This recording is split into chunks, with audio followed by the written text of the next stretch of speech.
Well, hey guys, what's going on? It's Steph here. I hope you've been well. I know I have, especially after that much needed break. I'm sorry I've been gone for so long, but burnout happens.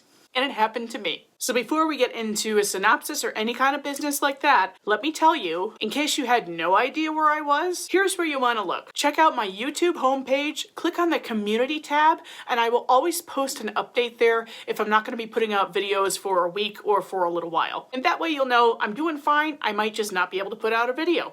So always check that first. With that said, I really appreciate all the emails, messages, phone calls I've gotten. I'm doing all right. I really just needed a break, and that's all. What a lot of you guys don't see is that I've been going full at this for like 5 years now, full steam ahead, never really have taken a break. And I say you haven't seen that because a lot of you are just finding me through YouTube over the last couple of years, but I've been doing this for 5. So anyway, all that aside, it's good to see you, kind of. And about this week's video, very straightforward, like the title says, 3 centuries of coinage. Can't go wrong. It was a solo hunt and it was a successful one. So let's get into it, and before we do, don't forget that I sell metal detecting equipment, so if you need anything at all, shoot me a line at stefdigs@gmail.com, or you can message me on Facebook as well. All right, let's hop in. Well, look what I just tripped over.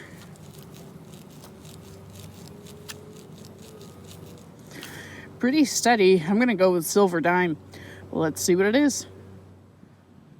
All right, well, I was correct. Definitely a silver dime. And I think that's gonna be a mercury dime. Or is this a rosy? Let me see. Nope, that's gonna be a merc. All right.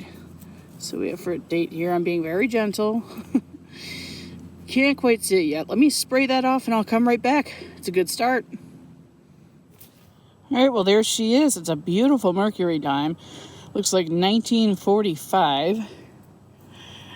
And it's a Philadelphia mint because we don't have a letter on the back. So that's really a good start to the day, though. I'm also going to be looking for arrowheads today because we have found arrowheads and scrapers and stuff out here in the past. And we've gotten a lot of rain recently. So hopefully I can knock that off the bucket list. I've only ever found a scraper, but I'd really like to find a point. So we shall see what happens. I'll keep you posted. Well, I do my best to come out to the field when it's not windy, but sometimes I just don't get a choice. The moment something comes out of the plug, it starts to just be crazy windy out. Anyway, got our 19 signal, and I got something around there, so it's either a button or an Indian probably. Let's see.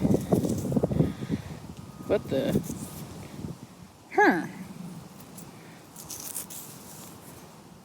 Whoa. Oh no, there it is. Gosh, I was looking outside of my viewfinder and I couldn't really see the 1 cent very clearly. So that's cool. We've got an Indian. See if we can get a date. I might have to brush it off and come back. Yeah, it looks like I'll have to do that. Cool. A couple coins back to back.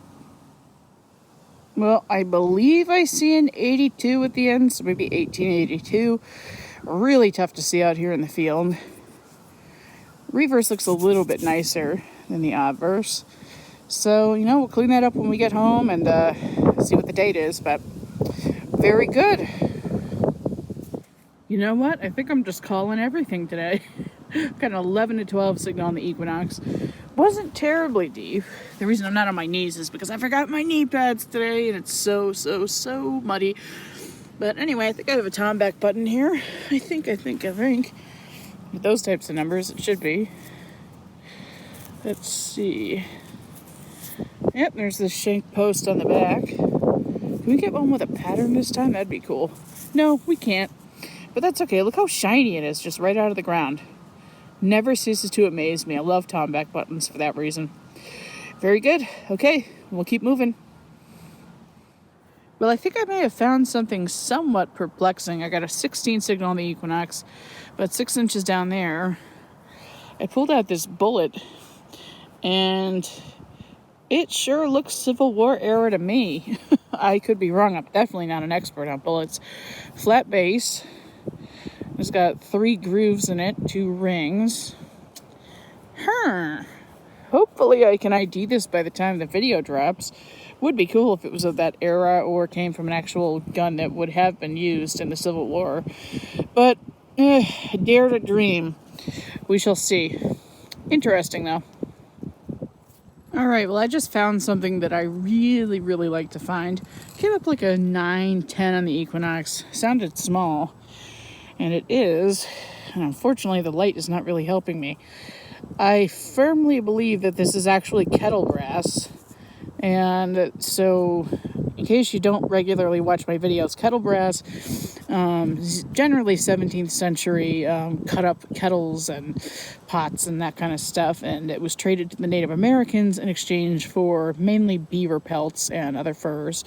And then the natives would cut it up and make points and jewelry and that type of stuff out of them. So I'm not really sure what this is meant to be. It could just be a discarded piece of kettle brass. But if I do find out something different, I'll let you know. Very good sign, though. We've found quite a bit of kettle brass in this field because it dates back to the 17th century. So that makes sense. We'll keep going. All right, I know I'm just diving right into the find here, but I wanted to say something first. This is kind of funny. This plug was halfway open, and I swung over it knowing that there was probably trash in there because, unfortunately, not everybody who hunts out here follows the code of ethics to take the trash with you or fill in your holes. So I have a feeling I know a possibility of a couple of people who could have done this. Anyway, actually more like one, if I'm honest. This was down in the hole pretty deep. It's part of a saddle strap guide, I believe. You can see the ornamentation along the edge. It's awfully thin for that, though. So I'm not 100% sure, but I mean, it's certainly colonial and deserves to be saved, just like anything else. So shame on the person who left the hole open and didn't even retrieve their target. Naughty, naughty. Whew, I am freezing out here right now. A lot of wind, and it's probably about 30 degrees, but I'm still going strong. My face isn't frozen yet, so I can still talk. Anyway, got like a 9 signal-ish down in there. It wasn't too deep. Flung it out over here, and we have some more kettle brass. I know this is only going to be exciting to so many people, but it's the indicator that we can find, Native American points out here, metal kettle points, and jewelry and the like. So this is always a good sign. If you're finding stuff like this and you're in a field with activity dating back to the 17th century, really good chance of you finding a point or some jewelry. So we'll pack that away.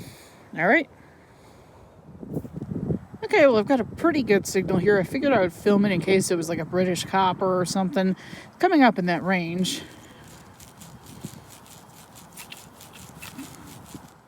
Not 100% convinced it's a coin, though. It's a little bit bouncy, but it could just be kind of shallow. So let's see what that is. Hopefully something good. Well, I am really glad I semi-live dug that because there it is. Something big, round, and green with definition to it. It feels kind of light, though. What is that? What the hell is that? It's got text and stuff all over it. Ooh, this is probably going to be something pretty good. This is good. Let me brush this off really quick because if it dries out, I'll never get this off. And, oh man, there it is. Holy shnikes, that's a beautiful Woods Hibernia. Or is it a Woods? Yeah, it is. Okay, I see the lady on the back. I almost thought it was a Rosa Americana. Oh my God, that's gorgeous. All right, I'll come right back. Beautiful, beautiful coin. I really couldn't have asked for much better of a cornfield copper. That is gorgeous. Obviously, it's holed in the middle. That would have been so that somebody could keep it attached to their clothing or sewn into their clothing. Looks like we're even going to have a date here. Probably 1723. These are 1724 to 1722 to 1724. Most of the ones you're going to find are 1723. Wow. That is a day maker, and I'll probably finish the line that I'm in right now, but then I'm going to go because I am just freezing. But that makes my day. Beautiful, beautiful, beautiful coin. Alright guys, so that's this week's video. I hope you enjoyed it. If you've made it this far, make sure you consider subscribing. Really appreciate it, and it definitely helps the channel. Okay, On to the wrap up. Okay, quick wrap up today. Per usual, I always think that I've dug more than I actually have, so it'll be quick. All right, so here's that bullet, which was identified as a Civil War era bullet from a .36 caliber pistol. Again, it's got the flat base. It's clearly been fired, so I was told Smith & Wesson, possibly, but if you have a different idea, let me know. We have our Tomback button. Nice and shiny. I don't think I really had to do anything to clean that up, which is always nice. We have those bits of kettle brass I was talking about in the video.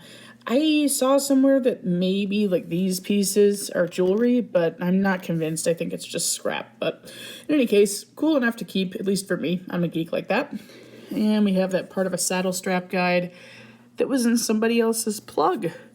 Someone else's plug. And I know I said in the video, oh, someone just left this here, blah, blah, blah, blah, blah. It's possible they just really didn't find their target, thought the machine was falsing, and kind of just did a half-assed job of kicking the dirt back over the plug. So I guess we won't fault them for that. But anyway, mine now. Or maybe, maybe it was actually just broken and still in that hole like the other half was or something, and they picked that up. But that's unlikely because, it's cornfield. It was tilled. So in any case, moving on to the coins, we have the Indian, which I haven't really cleaned up yet. I don't think it's going to clean up very well. It's an 1882. And, yep, nice farm field Indian. That'll do it. You know what I might do is throw that in a tumbler, because I do have a tumbler now with some grits and stuff I can throw in there. Different grits of sand and stone and all that. You know what I'm trying to say. Our mercury dime. Not a bad one, 1945. It's in pretty good shape. So we like that. Silver's always good. And of course, the star of the show was this beautiful Hold Woodside Bernia. It's got some pitting to it, but again, what can you expect out of a cornfield? Not bad looking though, and it's just really cool. I love Hold coins, really neat. Reverse is pretty toasted, but you can still see the harp there, and it is a 1723. That I am positive about. You can't really see it on camera, but So a lot of that surface dirt that made it look so great flaked off, and whatever, it's waxed and sealed now, and that's just the way it's going to stay. Overall, nice little day out there. Okay guys, that's going to do it for this week. I already have another video in the pipeline that I've uploaded, so you will see one next Friday without a doubt, and I can't wait until you do, because it was the perfect day. So stay tuned for that, and we'll see you next week.